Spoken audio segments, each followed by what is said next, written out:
আসসালামু আলাইকুম রহমতুল্লাহি ওবরাকাতু। আওয়ামী লীগ ভাইদের জন্য একটি সুখবর।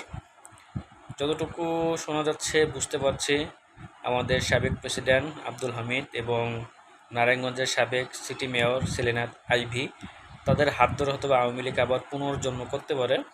তো বলাই বাহুল্য এখানে শেখ পরিবারের কেউ থাকছে না, কারণ থাকবে কি করে, কারণ শেখ বংশী কেউ বাংলাদেশে বর্তমানে নেই, সবাই যে যার মতো পালিয়ে গেছে বিদেশে।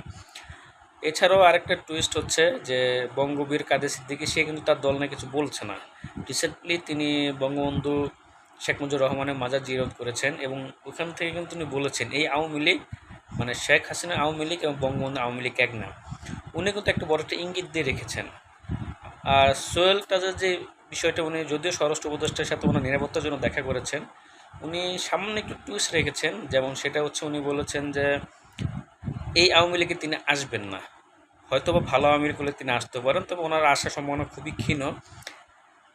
তবে জোরাভাবে বলা যাচ্ছে যে আব্দুল হামিদ খান ভারপ্রাপ্ত প্রেসিডেন্ট এবং সেলিনা আইভী ভারপ্রাপ্ত সেক্রেটারি হিসেবে হয়তো আওয়ামী লীগকে পুনর্গঠন করতে চাচ্ছে।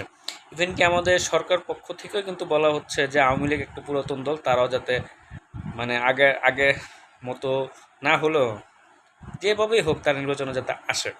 জানি না নির্বাচন কবে হবে, তো আমাদের প্রত্যাশা খুব তাড়াতাড়ি একটা নির্বাচন হয়ে যাক।